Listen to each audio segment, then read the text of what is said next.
गुरु साक्षात् परब्रह्म तस्मै श्री गुरुवे नमः। अरिहन्ताणम् ॐ नमो सिद्धाणम् ॐ नमो आयनियाणम् ॐ नमो उवच्छाय। ये संजय चोरडिया का परिवार पहले से ही बहुत ज्यादा संस्कारी, धार्मिक और मर्यादा वाला परिवार है। बहुत वर्षों से हम इनको जानते हैं। इनकी बहनें तो इतनी गहरी ध्यान में उतर जाती है कि देखते ही रहो। इस तरह से इनके यहाँ आध्यात्मिक नींव है और सांस्कृतिक परिवेश है। ऐसा ये हमारा परिवार, हमारा प्यारा परिवार है और वो इतना बड़ा कार्यक्रम आयोजित करता है।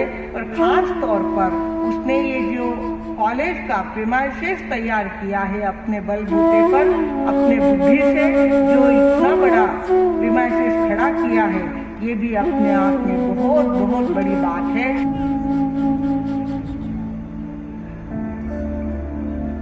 इस कार्यक्रम को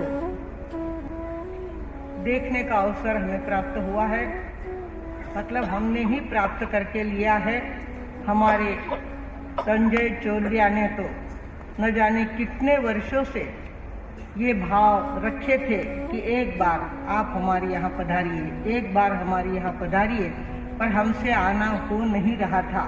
इस बार बाय चांस हमारा पूना में वास्तव्य था और इधर से समाचार भी ऐसे थे, इसके लिए हमने स्वीकृति दे दी और आज का ये भव्य कार्यक्रम अपने आंखों से देखकर हमारी आंखें तृप्त हो गई है। वास्तव में देखा जाए ये संजय चोरडिया का परिवार पहले से ही बहुत ज़्यादा संस्कारी, धार्मिक और मर्यादा वाला परिवार है। बहुत वर्षों से हम इनको जानते हैं। इनकी बहनें तो इतनी गहरी ध्यान में उतर जाती है कि देखते ही रहो। इस तरह से इनके यहाँ आध्यात्मिक नींव है और सांस्कृतिक परिवेश है। ऐसा ये हमारा परिवार, हमारा प्यारा परिवार है और वो इतना बड़ा कार्यक्रम आयोजित करता है। और ख़ास तौर पर उसने ये जो कॉलेज का प्रीमाइसेस तैयार किया है अपने बलबूते पर, अपने बुद्धि से जो इतना बड़ा प्रीमाइसेस खड़ा किया है, ये भी अपने आप में बहुत बहुत बड़ी बात है। उसको आशीर्वाद देने के लिए आने की भावना थी ही, जो आज सफल हुई है। और हमारे संजय चोरडिया का परिवार उसको इतना सहयोग देता है। सौभाग्यवती सुषमा एक भाग्यशाली सौभाग्यवती है, स्त्री है, जिसने अपने पति के कंधे से कंधा मिलाकर सहयोग दिया है और तभी जाकर इतना कार्य हमारा संजय चोरडिया कर पाया है।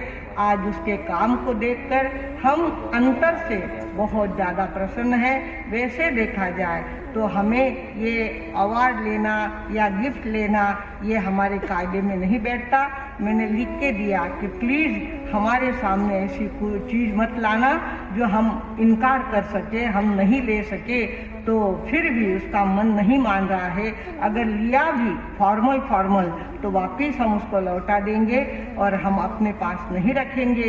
इस तरह से उसके घर में वो संभाल के रखेगा। इस तरह से हमारी भावना है। आप सब परिचितों के चेहरे देख करके मन प्रसन्न हुआ है। आप लोगों ने यहाँ पर उपस्थिति दे करके यहाँ की जो शोभा बढ़ाई है वो अपने आप में बहुत ज़्यादा तारीफ़ काबिल है, काबिल तारीफ़ है। और इसी तरह से हमारे मंच को सजाने वाले विशिष्ट क्षेत्र के विशिष्ट लोगों की सारी बातें सुनकर और ज़्यादा हम गहराई से प्रसन्न हुए हैं। सभी को देखकर, सभी का सम्मान देखकर हम बहुत ज़्यादा प्रसन्न हुए हैं। और आज यहाँ आकर के हमने जो आनंद की अनुभूति की है वो जल्दी हमारे दिल से, मन से जाने वाली नहीं है। इस तरह से संस्कारों का, संस्कृति का रक्षण करना हमारा सबका परम कर्तव्य है। हमारे संजय चोरडिया ने उन्हीं लोगों का सम्मान सत्कार किया है जिन्होंने अपनी जिंदगी में कुछ ऐसे काम किए हैं। कहते हैं जिंदगी केवल न जीने का बहाना, जिंदगी केवल न जीने का बहाना, जिंदगी केवल न सांसों का खजाना। जिंदगी सिंदूर है पूरब दिशा का, जिंदगी सिंदूर है पूरब दिशा का। जिंदगी का काम है सूरज उगाना, जिंदगी का काम है सूरज उगाना। तो जिन जिन लोगों ने अपनी जिंदगी में सूर्योदय किया है, सूरज को उगाया है, ऐसे लोगों का सम्मान करना। वैसे वो स्वयं, उसकी इंस्टीट्यूट का नाम ही सूर्य दत्ता है और उसने अपनी जिंदगी में तो सूरज उगाया ही है, किंतु जिन्होंने अपने कर्तृत्व के सूर्य का उदय किया है, ऐसे कर्तव्यगार लोगों को सम्मानित करके बहुत बड़ी जिम्मेवारी निभाई है। हमारी भारतीय संस्कृति की पूजा हमारे संजय चोरडिया ने की है और इस तरह से सभी अपने अपने कर्तव्य में जागते रहे। इन्हीं सद्भावना के साथ अब मैं विराम लेती हूँ। ओम शांति। मैं क्या मांगू इससे बढ़कर, आशीष तेरा मेरे साथ रहे। गुरुवर तेरा सर पर हाथ रहे, गुरुवर तेरा सर पर हाथ रहे, गुरुवर तेरा सर पर हाथ रहे, गुरुवर तेरा सर पर हाथ रहे।